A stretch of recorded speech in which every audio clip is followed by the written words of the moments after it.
तो चलिए आज हम लोग कुछ मेंडेलियन डिसऑर्डर्स के बारे में बात करते हैं। जैसे कि अपना पहला जो डिसऑर्डर्स है वो है कलर ब्लाइंडनेस। ठीक है, मतलब कलर के प्रति जो ब्लाइंडनेस है, जो भी ऑर्गेनिज्म है उसके पास कलर के प्रति जो ब्लाइंडनेस है उसको हम लोग इसमें पढ़ेंगे कलर ब्लाइंडनेस में। ठीक है, अगर देखो तो ये है x linked recessive disorder. X linked कहने का मतलब है जो क्रोमोजोम है वो किस पे, जो जीन इसके लिए रिस्पॉन्सिबल है वो कहाँ पाया जाएगा, एक्स क्रोमोजोम पे पाया जाएगा। ठीक है, उस जीन में क्या हो जाएगा, म्यूटेशन हो जाएगा, जिसके कारण कि क्या होता है कि रेड और ग्रीन कलर के बीच में डिस्टिंग्विश करना बहुत ही मुश्किल हो जाता है। ठीक है, तो रेड और ग्रीन में हम लोग डिस्टिंग्विश नहीं कर पाते हैं कि ये रेड कलर है या नहीं है, ये ग्रीन कलर है या नहीं है। ठीक है, तो इस डिफेक्ट के कारण क्या होता है कि या तो रेड या तो ग्रीन कलर का कोन जो है, ग्रीन कलर के लिए जो कोन है हमारे आई का, वो क्या हो जाता है, उसमें डिफेक्ट आ जाता है।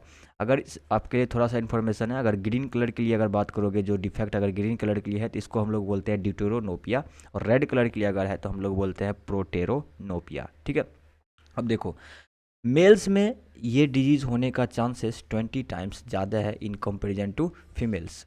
देखो अगर एक पॉपुलेशन पे, अगर हम एक पॉपुलेशन का डाटा निकालें तो अगर 8% मेल्स को वहाँ पे डिजीज़ है तो ये 4.4% ही फीमेल होगा जिसको कि ये डिजीज़ होगा। मतलब कि 20 टाइम्स ये ज़्यादा चांसेस है इस डिजीज़ को मेल में होने का।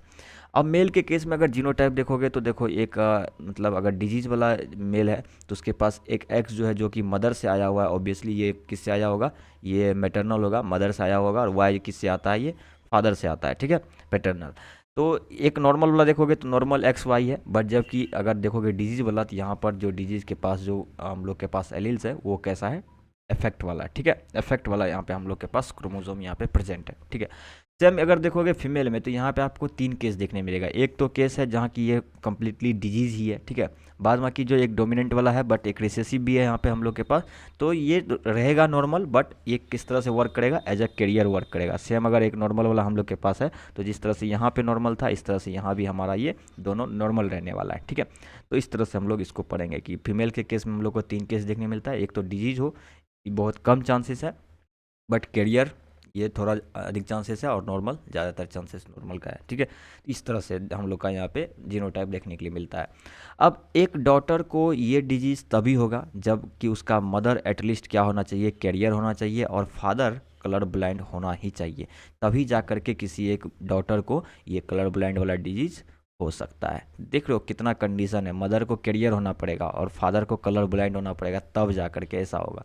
मतलब कि 20 टाइम्स कम चांसेस है फीमेल्स में ये डिजीज़ होने का। जबकि अगर मदर कैरियर भी है तो ये अपना जो एक एक्स है, 2 एक्स है, ठीक है, अगर ये कैरियर भी है तो अपना ये एक्स अगर शेयर कर दी किस में, अपने सन में, तो उसके सन को क्या हो जाएगा, ये डिजीज़ हो जाएगा ऑब्वियसली। ठीक है, तो ज़्यादा चांसेस है, के लिए ज़्यादा कंडीशन नहीं है। अब हम लोग बात करते हैं अपना दूसरा डिजीज़ जो हीमोफीलिया है। ये भी एक्स लिंक्ड है और रिसेसिव है। ठीक है, यहाँ पे अच्छी बात यह है कि डोमिनेंट वाला नहीं है, एक्स लिंक्ड में भी कैसा है, रिसेसिव है।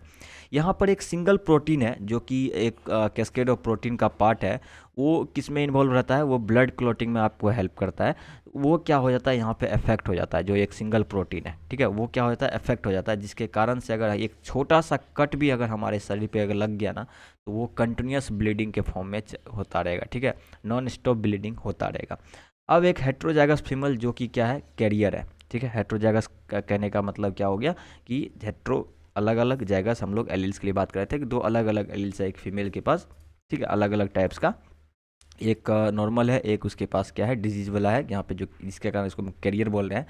तो ये हीमोफीलिया ट्रांसमिट करता है किसको, सन को। क्यों, क्योंकि जो सन में जो एक्स आया है, ये जो सन में जो एक्स आया है ये कहाँ से आ रहा है, ये इसके मदर से ही आ रहा है। बाकी जो एक वाई है ये फादर से आ रहा है। तो हम लोग तो वाई लिंक टू डिजीज पढ़ नहीं रहे, हम लोग क्या पढ़ रहे हैं, एक्स लिंक डिजीज। तो सन में अगर ये डिजीज देखने के लिए मिलता है तो वो ऑब्वियसली कहाँ से आया हुआ होगा, उसके मदर से आया होगा। समझ में आ रही है इतनी बात, चलिए ठीक है।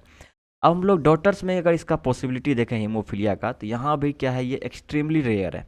ठीक है, ये डिजीज़ यहाँ पर भी क्या है, एक्सट्रीमली रेयर है।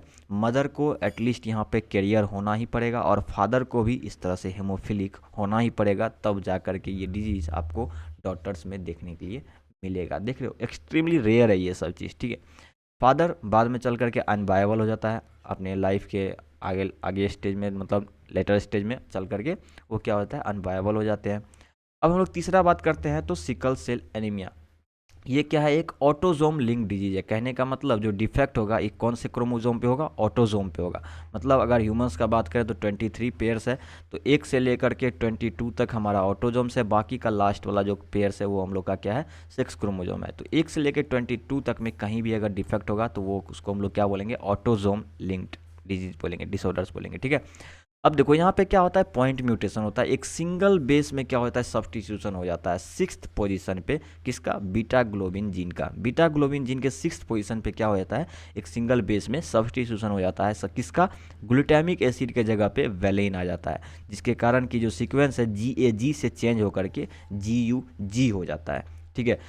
लो ऑक्सीजन टेंशन में क्या होता है कि जो हमारा म्यूटेंट जीन है, अब जो हमारा म्यूटेंट हीमोग्लोबिन है वो पॉलीमराइजेशन में चला जाता है, जिसके कारण से क्या होता है कि आरबीसी का जो शेप है ये चेंज कर जाता है। जो हमारा आरबीसी का शेप है ये चेंज कर जाता है। पहले हमारा नॉर्मल आरबीसी का शेप बाइकॉन्केव डिस्क टाइप का था, बाद में ये चेंज होकर के कैसा हो जाता है, सिकल लाइक हो जाता है, ठीक है। देखो ये हमारा नॉर्मल हमारा ये नॉर्मल शेप है, बाद में ये सिकल टाइप का शेप हो जाता है। तो क्या आप लोगों को यहाँ तक अच्छे से समझ में आ रही है, बहुत अच्छी बात है। चलिए हम लोग आगे देखते हैं। ये जो है इसके लिए जो आपको जीन है वो जीन कहाँ पे प्रेजेंट रहता है, क्रोमोसोम 11 पे प्रेजेंट रहता है। और इसके लिए दो जीन, मतलब कि हम लोग कह सकते हैं जैसे कि एक जीन है अपना HbA वाला, ये अपना नॉर्मल जीन है, और एक जीन है अपना HbS वाला, ये जीन ही डिजीज करवाता है, ठीक है। जो चेंजेज ब्लड जीन जो म्यूटेंट हीमोग्लोबिन वाला यहाँ पे जो हम लोग को यहाँ पे दिख रहा है वो हम लोग का HbS वाला है, ठीक है। इसमें इस जीन में म्यूटेंट हो चुका है, ठीक है। अब देखो पेयर्स ऑफ एलील इस डिजीज को कंट्रोल करता है, तो पेयर्स आपको किस तरह से देखने को मिलता है, दोनों पेयर्स दो हो सकता है कि दोनों एलील्स कैसा हो, HbA वाला हो, तो ये तो हमारा नॉर्मल ही रह जाएगा। अगर ये देखो कैसा है, ये हमारा रेसेसिव है, ठीक है, ऑटोजोमल में भी रेसेसिव है। अगर ये रेसेसिव नहीं होता तो HbA और HbS वाला में भी ये क्या होता, ये डिजीज होता। बट HbA और HbS वाला में है तो यहाँ पर ये रेसेसिव है तो अपने आप को एक्सप्रेस नहीं करेगा, बट ये कैरियर बन के रह जाएगा, ठीक है। और यहाँ पर दोनों ही HbS वाला है तो ये तो ऑब्वियसली हमारा डिजीज हो के ही रहेगा, ये डिजीज करवा के ही मानेगा, ठीक है, क्योंकि यहाँ पे दोनों को इसको रेसेसिव कंडीशन मिल गया तो ये डिजीज, ये डिसऑर्डर अपने आप को एक्सप्रेस जरूर करेगा। तो ये एकमात्र कंडीशन है जिसमें कि ये डिसऑर्डर्स अपने आप को एक्सप्रेस कर सकता है।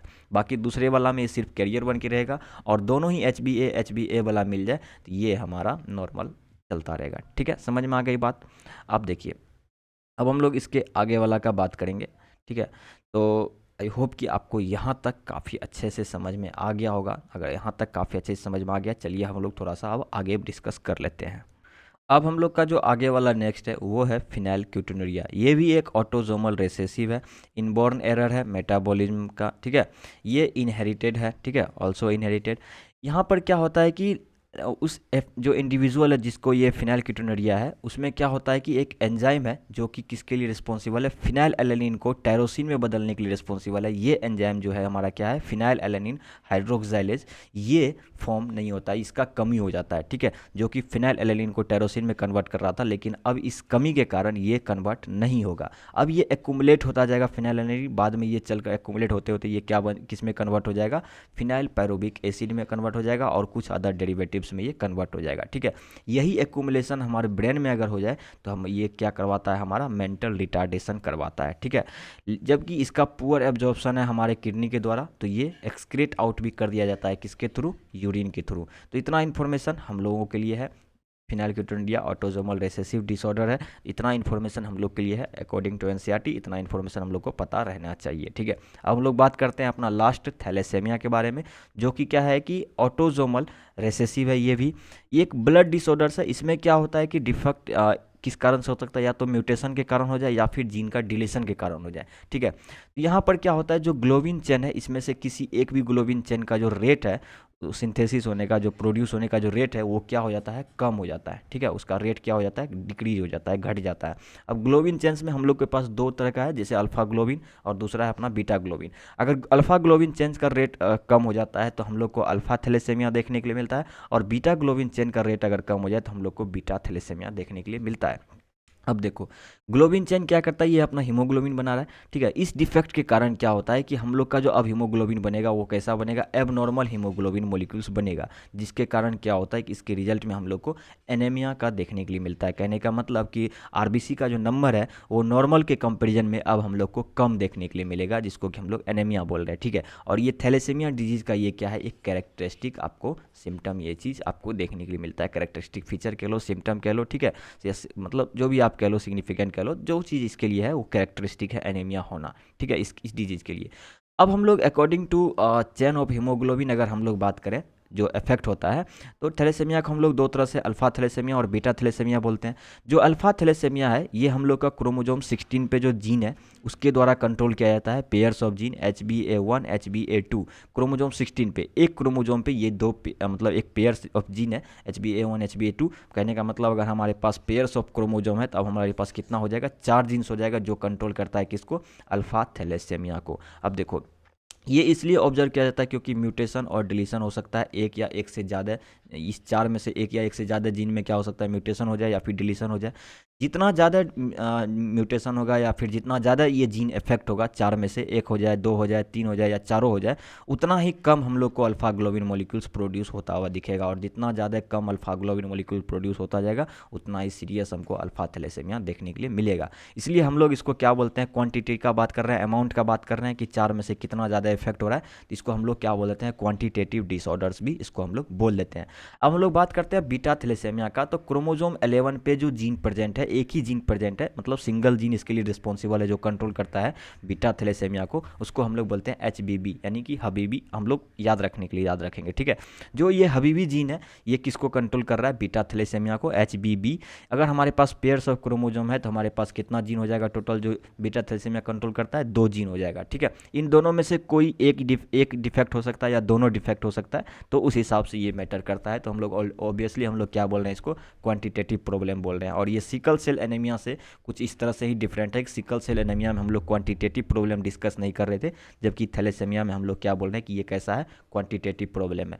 जबकि बाद में चल करके ये भी क्वालिटेटिव प्रॉब्लम्स बन जाता है, तो उसके लिए हम लोग को टेंशन नहीं लेना है। लेकिन स्टार्टिंग में हम लोग क्वांटिटेटिव प्रॉब्लम्स को लेकर के ही बात करते हैं, तो कहीं ना कहीं क्वांटिटेटिव करने का मतलब हो जाता है कि हम लोग कहीं ना कहीं अमाउंट का बात कर रहे हैं। So thank you so much everyone, इतना तक आप लोग रिवाइज करके रखिए और बाकी का लेक्चर्स हम लोग बाद में कर लेंगे।